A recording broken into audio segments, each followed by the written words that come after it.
Welcome back to the Local Legend Podcast. Happy New Year's, guys. 2025. We got a new start, new beginnings. Let's do this. Today we have Erika Quinto. Welcome. Thank you. She is owner of Inland Gardens Landscape. Yes. Yay. Hi, Erika. Hi. Will you tell us a little bit of yourself, what you do, and just a little bit of your background? Well, I am a native of East Los Angeles. I grew up there. I came out to the Inland Empire probably at the age of around maybe 18, 19 years old. I got married very young, had my family. My dream was always to become or get into forensics. That was my thing. I always, or medicine. Long story short, I ended up in construction. It's been a long journey in that. But I guess long story short, I got divorced. I raised my 4 kids on my own. I worked in construction all of my life, basically. And after maybe 18 years or so of being in that field, I started my own business. Nice. So that's how that began. I felt that there was, my heart was in plants and the atmosphere of being in the outdoors, so I kind of gravitated to that. And I also belong to a couple of organizations. I am a director for the National Latina Businesswomen Association of the Inland Empire. Well, that's a tongue twister. Yeah. And I also serve on the advisory board for another organization. It's in Los Angeles. It's called RJC Foundation. It's catered to the community in Los Angeles, and they do a lot of community work where they feed and they have a lot of programs for a lot of families out in that regional area. Nice. So I do some stuff with them, and then I'm also an ambassador for the Eastville Chamber. Yes. Erika, I had the pleasure of meeting your kids. And they speak so highly of you. Thank you. That it is very touchy. The way they express themselves of you, they're superhero, and I love that. Thank you. So thank you so much. We thank you for everything that you do and you continue to do, and not just the Eastville community, but everywhere giving else. Back to other communities. Yeah. Yes. Thank you. So can you explain a little bit about what your business offers, what type of services your business offers? Yes. So we do a lot of contracts with the state of California, state and federally funded projects. We do a lot of subcontractor work with a lot of these landscaping companies in Southern California. But aside from that, we also do some residential work. We do a lot of design. We do a lot of procurement. I have another sector of the business that is that part where I used to have actually a nursery a couple of years ago, and I had to close it. Unfortunately, it was here in the Inland Empire, and we had to close it because all these developers came in and they bought all the land, and we had nowhere else to go. But we would contract a lot of the plants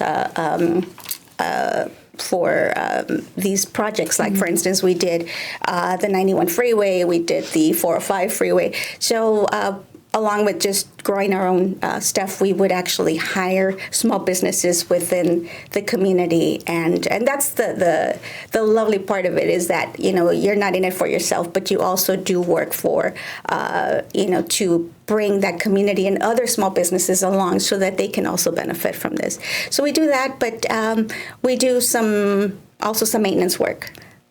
So we have about 3 crews, and we just split them up, and we do different aspects and sectors of landscape construction. Nice. Very nice.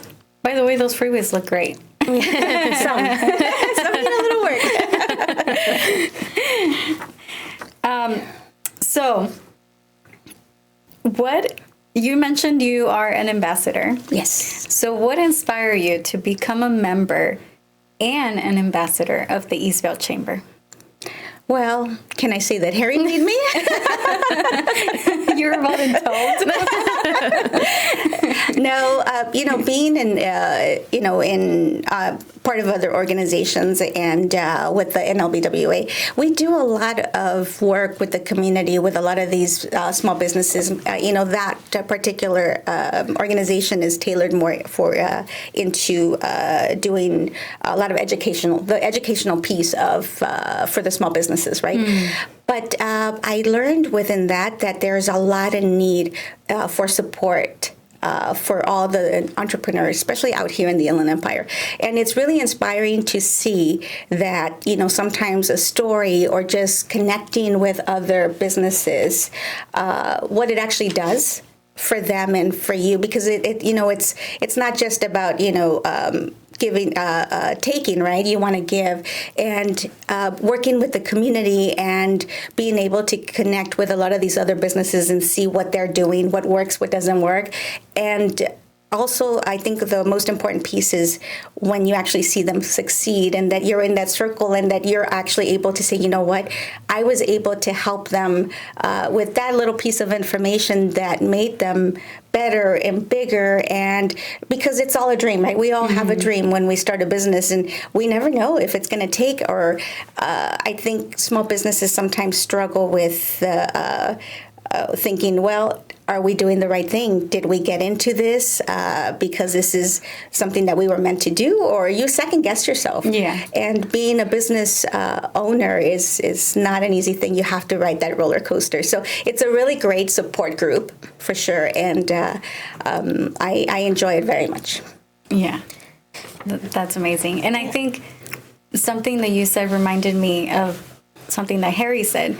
You can only get so far unless you ask questions. That's right. And I think being part of the Eastville Chamber, when you ask questions, like at least I've asked you some questions too, they're always answered. And you guys are always willing to help out another business owner. Yeah, you have to put yourself out there, attend the meetings in order to benefit from being a part of the chamber. Mm-hmm. That's right. And not be afraid to ask questions and say that you don't know, because being a business owner doesn't come with a manual. It's really difficult to start I know when I started my business, it was during, I forget what year, I think it was 2010, I believe, 2011. And I started as a solopreneur. And I started it because I didn't have, during that time, there was a lot of layoffs, and remember the whole economy with the homes, and everything was going belly up. And when I started it, I knew I was basically going to be out of a job soon, because there was no more work for us.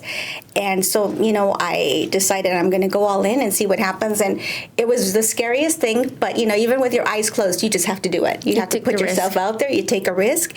And, I'm a very strong believer that it's basically what you put out to the universe. If your heart is in it, somehow, in some shape or form, it's going to come together. The right people will come and help you. And sometimes it's just that little teeny piece of information that you just need just to launch and keep going. So That's awesome. So can you share one of your business most significant success stories? Well, let's see. Let's go back to, I want to say, COVID times. I had been in business several years, but the interesting thing about that is, the whole world was upside down and in a panic. So all the work that we had and all of the contracts we had all of a sudden got put on hold. So I remember laying there in bed and I thought, what am I going to do? How are we going to pay all of our bills, right? Where is that money going to come from? So ironically, all of a sudden, I remember we were working, we started the SoFi Stadium. And I was very lucky to land that project. It was, it was a lot of negotiating back and forth. And right when we thought we had it, then COVID hits and it all fell apart. the beauty of it was that we get this, even I turn on the news and I'm looking at my emails, we're all waiting to see what happens. And they said, well, we're essential workers, right? So we get to go back on the job. And it was like the most refreshing thing that could ever happen because it was very scary. Yeah. And ironically, it turned out to be the biggest year for our business. So I want to say that we basically doubled in revenue that year. Wow. So I was not part of the team that actually did the installation per se, but I was able to work with the architectural firms, with the whole team of the whole landscaping team, which was one of the biggest developers in the nation, which I happened to work for back in the day. And that's one thing that has taught me a lot as a business entrepreneur, that, relationships are very important, because once you do a good job, somebody is going to remember that, and whether they stay in that same sector or they go somewhere else or a different business, they're going to remember who you are, and they're going to take you along with them. They'll refer you. Yes, and that happens even with just being around other people and other businesses and sharing that information. Like I said, it's those little pieces of information that we all can use and to take your business into the next step. But going back to that period of time, we had the biggest year. We probably just in material that we were shipping, it was truckloads of, it was like nonstop, truckloads of trees that we were shipping out there. Probably, maybe 12 truckloads of trees just back to back that we were shipping. And the crews were just, so that the project wouldn't fall behind. It was 1, 2, 3 in the morning, and we're getting emails, and we need this and we need that, and they were trying to get that big push for that project. Along with, I was able to capture another project that went connected, street work that connected into Hollywood Park, right next to SoFi. So all of those projects, and among a couple of other ones, were going simultaneously during that period of time together.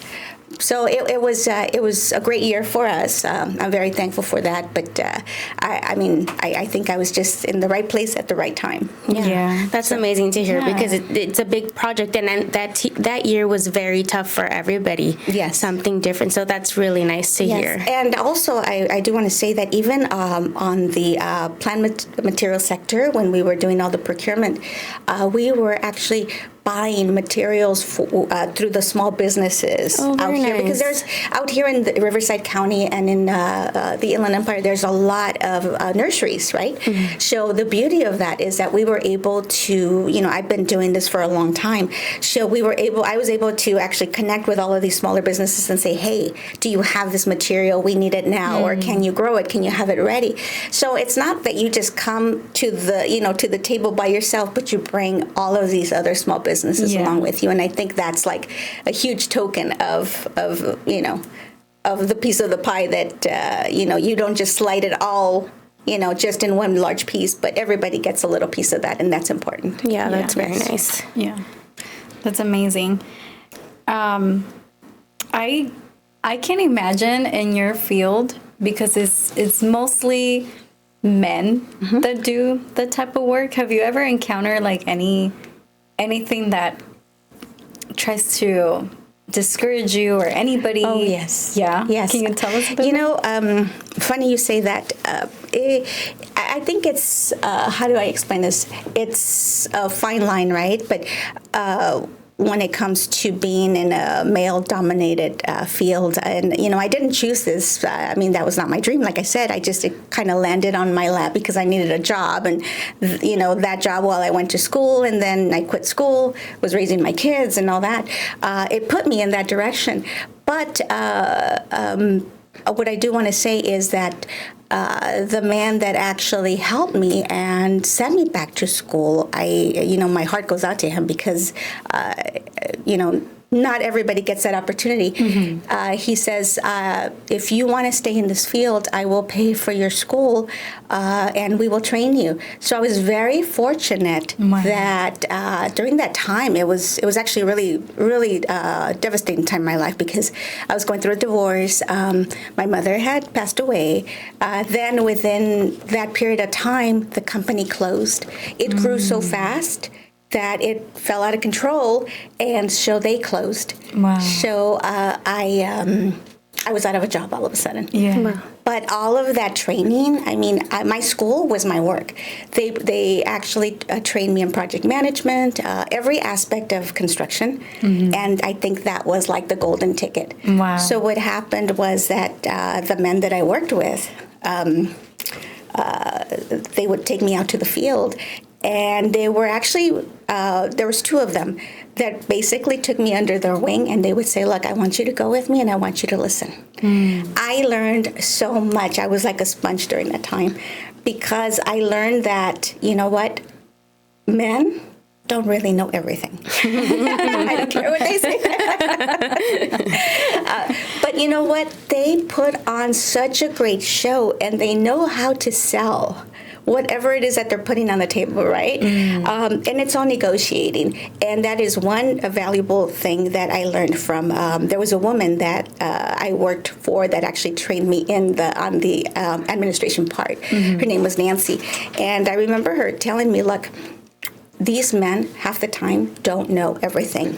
So don't let them fool you. When you go out to a meeting, or whoever you talk to, or whenever you are negotiating, you look at them in the eye and you tell them exactly what you're thinking, and you need to make sure that they know that you know what you're talking about. Because he says you have to play the game just like they do. Because don't underestimate yourself because you're a woman. And it's true. It was a very valuable information, because as a woman, and I was much younger back then. I mean, I was, I don't want to age myself, but I was, I was in my early 20s. I think I did that for about 5 years. So I was maybe about 25. And so they look at you like you're so young. Yeah. But they didn't know that, I had all of those years of experience already. So I knew how to read plans. I knew about the negotiations. I knew about the change orders, all of that. So it really, I think it really helped me. It helped me to develop those relationships with a lot of these other contractors. And because of that, I still have those relationships. And sometimes they call me and they'll say, hey, we have this opportunity to do some work with some minority, because we are a small business, minority-owned company. So sometimes they need that kind of trade partners, right, in their contracts. So they do not hesitate to call and say, hey, we don't need to know what your past is or what kind of business you are. We've been working together for like all those years. That they'll just say, give me a number, we'll take a look at it if it works. And we've been able to capture a lot of work through that. But yes, it is. At the beginning, I did have to work double, it was like double work for me, because you have to actually make them understand that you do know what you're talking about, and you do know your trade, and you know it well, and you know how to play, the ball field just as good as they do. So it could be a little sometimes intimidating, because I do walk into meetings and I'm the only woman there. Yeah. So yes. Yeah. So with all that experience that you've had, what would be one advice that you will give your younger self, or somebody who's trying to start their business in your field? I would say that you definitely need to learn your trade. Wherever you feel your heart is, then go that direction. But learn whether you want to be, an entrepreneur selling pencils or shoes or whatever it is that you, or anything that you want to sell, right? Or even a service. Learn it well. And know that you are going to have to be very committed. But your passion and your love for what you're going to be doing is going to take you in the right direction. But you have to love what you do.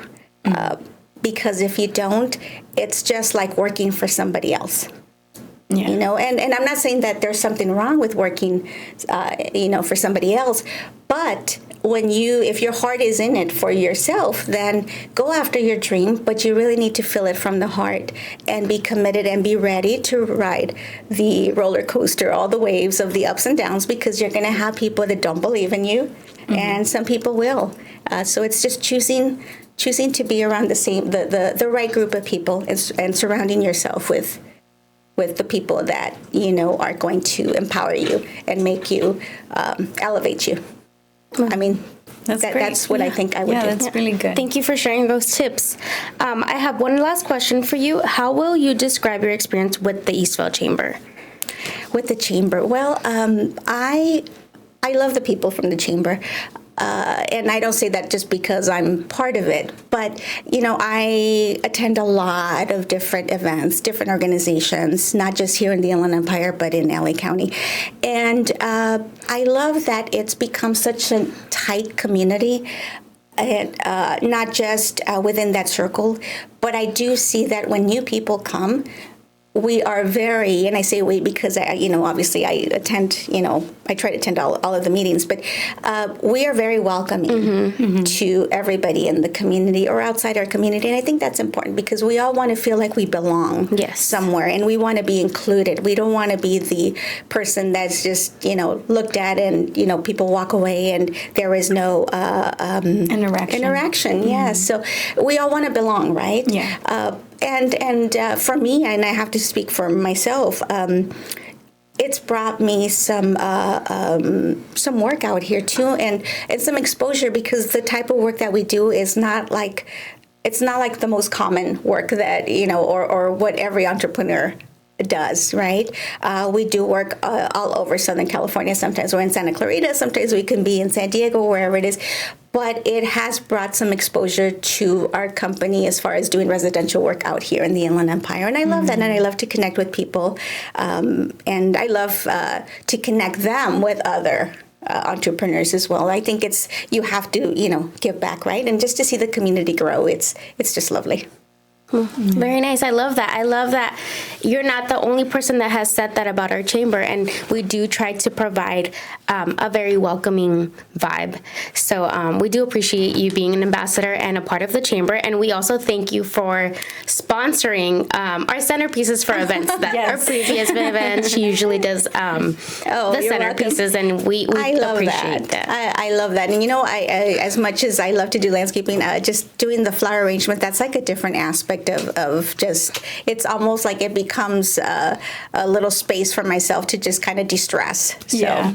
I still have my succulents from State of the City. Oh my gosh, that was a while ago. I still have them. Wow. Well, thank you. Thank you for having me here. And I don't know if we have anything else that you guys want to ask, or, I'm happy to be here. Just if somebody wants to get in contact with you, what's the best way? Can they call you? Do you have a website?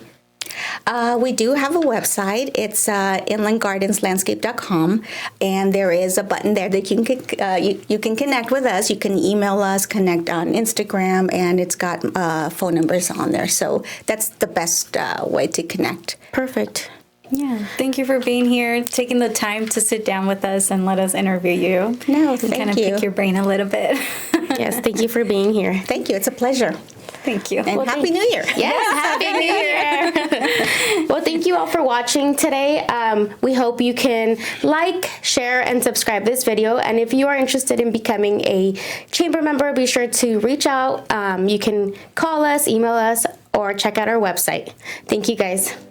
Bye. Bye.